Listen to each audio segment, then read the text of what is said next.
আল্লাহ রাব্বুল আলামিন বলেন, আমি আমার দোস্ত হাবিবুল্লাহ মুহাম্মাদুর রাসূলুল্লাহ সাল্লাল্লাহু আলাইহি ওয়াসাল্লামকে দুনিয়ার মধ্যে রহমত স্বরূপ বানায়া পাঠায়া দিলাম। আপনার আমার নবী শুধু মানুষের নবী নয়, আপনার আমার নবী গাছের নবী, মাছের নবী, পাথরের নবী। কথা বলেন ঠিক কিনা? আপনার আমার নবী খেজুরের গাছের নবী, আপনার আমার নবী হরিণের নবী। কথা বলেন ঠিক কিনা?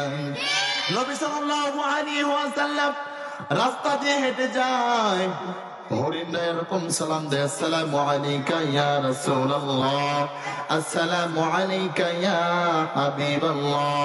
আল্লাহর নবী ডাক দিয়ে বলে, হরিণ তোমরা আমাকে সালাম দিচ্ছ, তোমরা আমার সঙ্গে কিছু বলবা নাকি? এবার আল্লাহর নবী সাল্লাল্লাহু আলাইহি ওয়াসাল্লাম যখন বললেন, হরিণ ডাক দিয়ে বলে, ওগো বিশ্ব নবী, ওগো মায়ার নবী, দয়ার নবী, আপনি শুধু মানুষের নবী নন, আপনি আমাদের নবী। সুবহানাল্লাহ জোরে কর। হরিণের জবান খুলে যায়। আল্লাহর নবী ডাক দিয়ে বলে, হরিণ তোমার কি কিছু বলার আছে নাকি? হরিণ ডাক দিয়ে বলে, নবী এরকম করে আমাকে এরকম করে গাছের গোড়ায় বেঁধে রাখছে, আমার 4টা বাচ্চা আছে, এই বাচ্চাগুলো দুধ পান করতে পারে না, তারা হয়তো অনেক কষ্টের মধ্যে আছে। আপনি তো অনেক দয়ার নবী, মায়ার নবী, আপনি যদি আমার জামিনদার হয়ে যান, তাহলে আমি এখান থেকে গিয়ে বাচ্চাগুলোকে দুধ পান করায় আবার আপনার দরবারে আসবো। সুবহানাল্লাহ জোরে বলেন। আল্লাহর নবী সাল্লাল্লাহু আলাইহি ওয়াসাল্লাম বলে, ঠিক আছে, আমি জামিনদার হয়ে গেলাম, আমি খুলে দিলাম, যাও যাও তুমি বাচ্চাগুলোকে দুধ পান করায় দিয়ে আসো। আল্লাহর নবী হরিণকে যখন ছেড়ে দিলেন, এবার হরিণের যে বাচ্চা যিনি এরকম বেঁধে রাখছেন, ডাক দিয়ে বলে, মুহাম্মদ করো কি, হরিণগুলোকে কেন ছেড়ে দাও?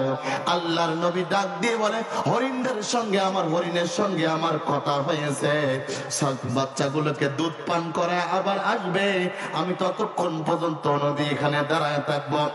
এবার ইহুদি বাদশা ডাক দিয়ে বলে, আপনি কেমনে হরিণের সঙ্গে কথোপকথন করেছেন? অবলা প্রাণী আবার কথা বলতে পারে নাকি? আল্লাহর নবী ডাক দিয়ে বলে, সবার ভাষা কেউ না বুঝলে আমি মুহাম্মদ নবী বুঝি। জোরে বলুন না সুবহানাল্লাহ। নবী সাল্লাল্লাহু আলাইহি ওয়াসাল্লাম ডাক দিয়ে বলে, হরিণের সঙ্গে আমার কথা হয়েছে, যতক্ষণ না পর্যন্ত হরিণ আসবে ততক্ষণ পর্যন্ত আমি জামিনদার হিসাবে এখানে দাঁড়ায় থাকবো। ইহুদি ডাক দিয়ে বলে, আপনি মনে হয় নিজের বিপদ নিজেই টেনে আনছেন, কারণ ইহুদি, খ্রিস্টান, নাসারা, বৌদ্ধরা এরা কখনো মুসলমানের বন্ধু হতে পারে না, এরা আজীবন ধরে মুসলমানের দুশমন। কথা বলেন ঠিক কিনা? আল্লাহর রাসূল সাল্লাল্লাহু আলাইহি ওয়াসাল্লাম বলেন, ইহুদি, খ্রিস্টান, নাসারা যারা আছে এদের জন্য আমি নবী এরকম লানত করে গেলাম। আল্লাহর নবী নিজেই লানত করলেন, কারণ এরা কখনো মুসলমানদের ভালো চায় না, এরা সব সময় মুসলমানদের ক্ষতি চায়। কথা বুঝে থাকলে বলেন ঠিক কিনা? সম্মানিত উপস্থিতি, হরিণ এবার চলে গেল, যাওয়ার পরে বাচ্চাগুলোকে দুধ পান করাবে। এবার বাচ্চাগুলোকে হরিণের মা ডাক দিয়ে বলে, বাচ্চাগুলো তোমাদেরকে দুধ পান করার জন্য আমি এখানে আসছি, তাড়াতাড়ি করে তোমরা দুধগুলো পান করো, আমি আমার জায়গায় যেতে হবে, কারণ আমি একজন ব্যক্তিকে এরকম জামিনদার রেখে আসছি, তিনি যদি এরকম ভাবে আমি সময় মতো না যাই, তাহলে এরকম ভাবে ইহুদি বাচ্চা যিনি আছে তিনি হয়তো আমার নবীর সঙ্গে খারাপ ব্যবহার করবে। এবার হরিণের বাচ্চাগুলো ডাক দিয়ে বলে, কে সে ব্যক্তি দেখতে চাই, কে সে ব্যক্তি দেখতে চাই? যতক্ষণ না পর্যন্ত আপনি সেই ব্যক্তির খবর আমাদেরকে না জানাবেন, ততক্ষণ পর্যন্ত আমরা বাচ্চা ওয়াদা দিলাম আপনার ওলানের মধ্যে দুধ লাগবে।